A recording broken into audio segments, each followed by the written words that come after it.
ഒട്ടുമിക്ക ആൾക്കാർ ചെയ്തതും എന്നാൽ ഞാൻ ചെയ്യാത്തതുമായിട്ടുള്ള ഒരു വ്ലോഗിലേക്ക് ഹായ് ഹലോ എല്ലാവർക്കും നമസ്കാരം. വെൽക്കം ടു റോസസ് ടാക്കസ്ട്രീ. തട്ടത്തിമറയത്തിലെ ആ വടക്കൻ കേരളത്തിലെ ആ സ്പെഷ്യൽ കാറ്റില്ലേ, ഏത് ആ മൊഞ്ചത്തിക്കുട്ടിയുടെ തട്ടത്തിലൊക്കെ തലോടി പോയ ആ കാറ്റില്ലേ, എന്നാൽ ഇവിടെ ഓസ്ട്രേലിയയിലെ ആ സ്പെഷ്യൽ കാറ്റ് ഷാരോന്റെ ഷർട്ടിലേക്കാണ് വീണത്. അതുകൊണ്ടാണ് ഷർട്ട് താഴെ വീണത്. എങ്ങനെയുണ്ട്? അത്ര സുഖമില്ല അല്ലേ? നല്ല അഡ്ജസ്റ്റ് ചെയ്യാം. ഏറ്റവും കൂടുതൽ ഒരു വീട്ടിൽ കണ്ടുകിട്ടാത്ത സാധനങ്ങൾ കണ്ടുകിട്ടുന്ന സമയമാണ് ക്ലീനിങ് ടൈമില്. അങ്ങനെ കണ്ടുകിട്ടിയതായിരുന്നു ആ കണ്ണട. അതിനെ നോക്കിയിരുന്ന നമ്മുടെ പണി നടക്കാത്തത് മൂലം നൈസായിട്ട് അതിനെ കുപ്പിയിലാക്കി. ഇന്ന് ശരിക്കും നമ്മൾ എന്താ ചെയ്യണമെന്ന് വെച്ച് കഴിഞ്ഞാൽ എക്സ്പയർ ആയ സാധനങ്ങളും തുറന്നു വെച്ച സാധനങ്ങളും വേസ്റ്റ് ബിന്നിൽ ഇടുന്ന ദിവസമാണെന്ന്.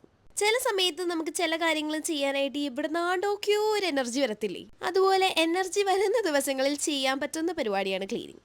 അത് പിന്നെ എനിക്ക് ഇടയ്ക്ക് ആഴ്ചയിൽ ഒരിക്കലൊക്കെ വരാറുണ്ട്, അതുകൊണ്ട് കുഴപ്പമില്ല. പക്ഷെ പല തരം ഡിപ്പാർട്ട്മെന്റിലേക്കായിരിക്കും നമുക്ക് അത് ക്ലീൻ ചെയ്യാൻ തോന്നും. അങ്ങനെ ഇന്നത്തെ നമ്മുടെ ഒരു സ്പെഷ്യൽ ഡിപ്പാർട്ട്മെന്റ് ആയിരുന്നു ആ ഒരു കബോർഡ്. അങ്ങനെ നമ്മൾ അതൊക്കെ ക്ലീൻ ആക്കി. നമ്മളിവിടെ ഫ്ലാറ്റിൽ 10th ഫ്ലോറിലാട്ടോ നിൽക്കണേ. അപ്പൊ എല്ലാ ഫ്ലോറിലും ഇങ്ങനെ ഓരോ ബിന്നുണ്ടാവും, ഇങ്ങനെ ഓരോരോ ബോക്സും ഉണ്ടാവും. അപ്പൊ നമ്മൾ വേസ്റ്റ് എല്ലാം കൂടെ കവറിലാക്കിയിട്ട് നമ്മൾ ആ ഒരു ബോക്സിന്റെ ഉള്ളിലേക്ക് ഇടും. അങ്ങനെ ഈ എല്ലാ ഫ്ലോറിലെയും വേസ്റ്റ് ഏറ്റടിയിൽ ഒരു വലിയ ബോക്സിലാണ് പോണത്. എന്നിട്ട് അത് ഇവര് ആഴ്ചയിൽ ഒരിക്കൽ ക്ലിയർ ആക്കും. അതാവുമ്പോൾ എല്ലാവർക്കും സുഖമാണല്ലോ, എല്ലാവർക്കും നല്ല കൺവീനിയന്റും ആണത്. കാര്യം എല്ലാവർക്കും എപ്പോ താഴെ പോയിട്ട് വേസ്റ്റ് ക്ലിയർ ചെയ്യാൻ പറ്റത്തില്ലല്ലോ. ബൈ ദ വേ, ഇതാണ് നമ്മുടെ പിഗി, ഇതാണ് നമ്മുടെ അടുത്ത ഫ്രണ്ട് പൈലി. ഇവർ രണ്ടുപേരെയും നമുക്ക് ഏതോ ഗെയിമൊക്കെ കളിച്ച് കിട്ടിയതാട്ടോ. നമുക്ക് സോഫയ്ക്ക് മാത്രമായിട്ട് സെപ്പറേറ്റ് നമ്മൾ കവറൊന്നും മേടിച്ചിട്ടില്ല കേട്ടോ. ജസ്റ്റ് നോർമൽ ബെഡ്ഷീറ്റ് ആണ് നമ്മൾ അതിന് യൂസ് ചെയ്യാറ്.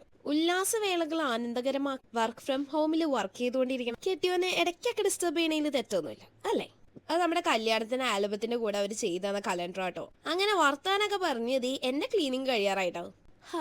ക്ലീനായി കിടക്കണം കാണുമ്പോ എന്നാ സമാധാനാന്നറിയോ. സംഭവമൊക്കെ ടാറ്റ ബൈ ബൈ പറയാനുള്ള സമയമായി. അപ്പൊ എങ്ങനെയാ, അടുത്ത വ്ലോഗിൽ കാണാം. Thank you for watching. Bye from Roses ടാക്കസ്ട്രീ. Bye by.